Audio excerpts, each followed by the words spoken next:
Daymare 1998 is a third-person survival horror game developed by a small Italian team named h.a.d.e.s Studios. The game was already released in 2019 on PC and now on the PlayStation 4. So in this review, I'm going to mention everything you need to know about the game and if it's worth buying or not. My review is split into 3 categories: story, gameplay, and final verdict. So let's go.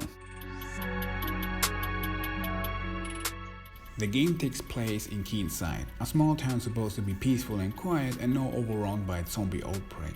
You play with 3 characters: Leaf, a member of the Special Division h.a.d.e.s, who was sent to investigate a distress call from a secret facility; Samuel, a ranger who suffers from his hallucinations; and Raven, a pilot who crash landed in the middle of a city.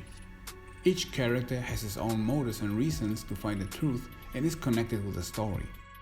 This might sound actually not so bad, but the execution of dialogues and cutscenes are an absolute cringe fest. It's so bad that I'm not even sure if this was made intentionally as an homage to the somewhat cheesy 90s games. Hey, you there! What? Is that you, Roland? Ain't you supposed to be crippled for life?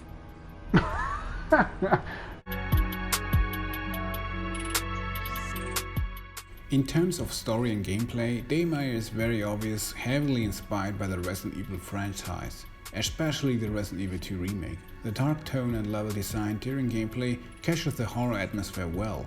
There are tons of Easter eggs and references to the 90s games and movies. You can see that the small development team has put some passion in it. You fight against zombies and other mutated monsters during your playthrough with various weapons you have or find. If the fights or the situation gets out of control, you can actually run away by pressing L1 and L3 at the same time. It sure feels as awkward as it sounds, but after getting the hang of it, it will save your life many times, especially if you confront yourself with tougher mutated enemies.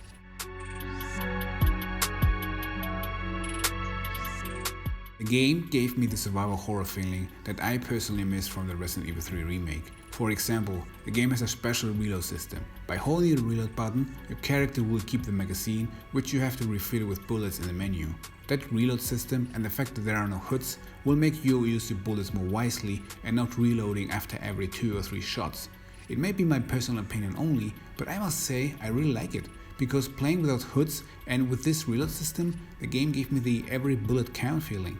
Of course, you can just quick reload your gun and drop the magazine, but reloading in your next fight could be problematic because you most of the time only find bullets.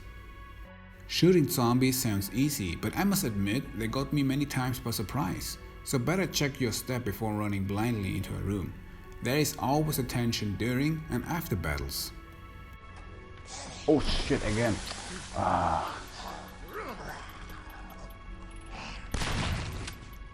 Item management is key in this game to survive, and for that you have access to your HID, a special device which lets you check your inventory, map and health status.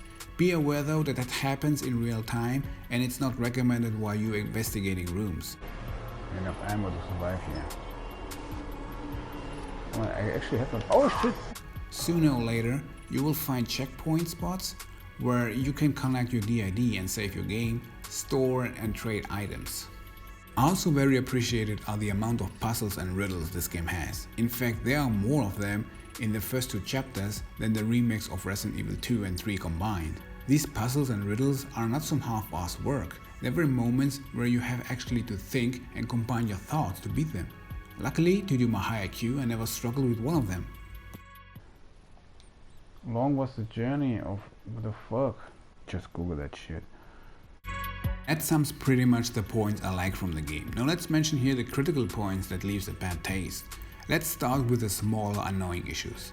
Finding doors with the HiD device is something I didn't enjoy at all. It was more annoying than fun, to be honest. This is something the game doesn't need.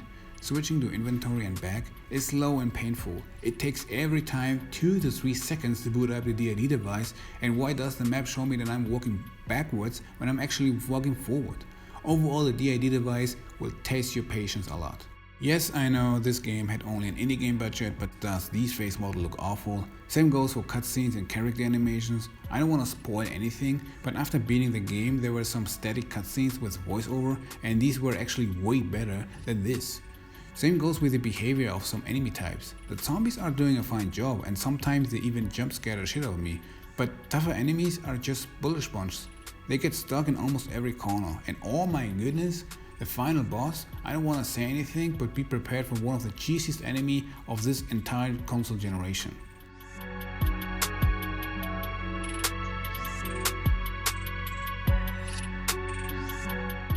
However, the biggest problems this game has on the PlayStation 4 is the overall performance. I haven't played the PC version, but the game on console doesn't run smooth at all. The game runs awful and the controls feels laggy due to the frame pacing problem. The game feels like it runs constantly on 20 FPS.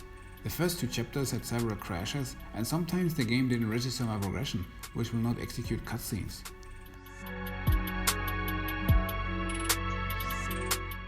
I have to give credit here to Invader Studios. A small indie dev team creating such a big and immersive horror atmosphere is incredible.